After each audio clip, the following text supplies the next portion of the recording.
আসসালামু আলাইকুম। তাহমিনা রান্নাঘরে আপনাদেরকে স্বাগতম। দর্শক, আজকে বিরিয়ানি রান্না করে দেখাবো। চুলায় অলরেডি প্যান বসিয়ে দিয়ে কিছুটা তেল দিয়ে দিলাম পেঁয়াজ রসুন বাটা। পেঁয়াজ রসুন বাটাটাকে আমি সুন্দরভাবে নেড়ে চেড়ে কষিয়ে নেব। এ পর্যায়ে দিয়ে দিলাম গোটা তেজপাতা, দালচিনি, এলাচ। এখন দেখুন দর্শক, আমি এখানে 1 কেজি গরুর মাংস নিয়ে নিয়েছি। মাংসগুলোকে ধুয়ে আমি একে একে প্যানের ভিতর পুরো মাংসগুলো দিয়ে দিলাম। দিয়ে দিচ্ছি পরিমাণ মতো লবণ, দিয়ে দিচ্ছি সামান্য পরিমাণে লাল মরিচের গুঁড়া। দর্শক, দিয়ে দিলাম গোটা কয়েক আস্ত কাঁচামরিচ।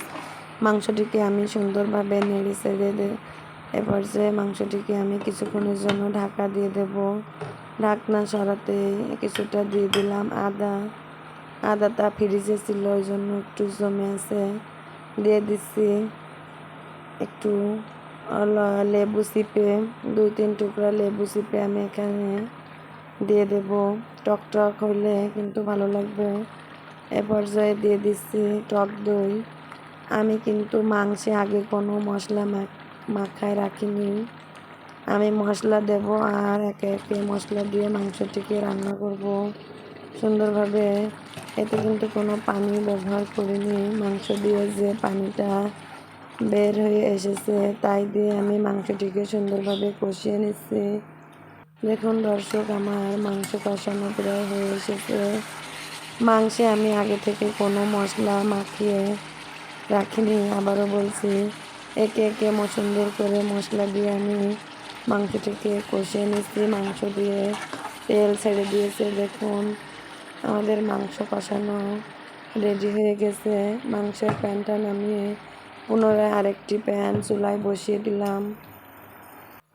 দিয়ে দিচ্ছি গোটা তেজপাতা, এলাচ ও দালচিনি। এ পর্যায়ে দিয়ে দিলাম পোলাও চাউলগুলোকে আমি সুন্দরভাবে নেড়ে চেড়ে ভেজে নেব। এই চাউলে কিন্তু আমরা একবারে সামান্য পরিমাণ তেল দিয়েছি। দেখুন, কোনো তেলা ভাব নেই, অতিরিক্ত তেল দেওয়া যাবে না। দিয়ে দিচ্ছি গোটা কয়েক কিশমিশি।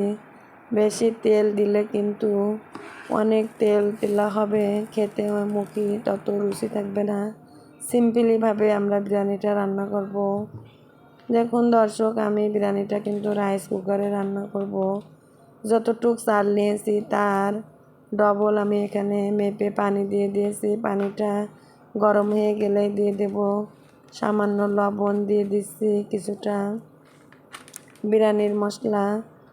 পানির ভিতরে আমি কিছুটা বিরিয়ানির মশলা দিয়ে দেখুন, পানিটা যেই বলক এসে আমি ভেজে রাখা চাউলগুলোকে একে একের ভিতর পুরোটাই দিয়ে একটু নেড়ে ছেড়ে দেব। দেখুন দর্শক, আমি সেই কষিয়ে রাখা গরুর মাংসটাকে পর্যায়ে দিয়ে দিচ্ছি। গরুর মাংস তাই আমি একটু আগেই দিলাম। মুরগির মাংস হইলে কিন্তু শেষের দিকে দিতাম। গরুর মাংসটা যেহেতু পানি দিইনি, একটু শক্ত রয়েছে, আগে ভাগে দিয়ে দিলেই এটি পারফেক্ট হবে।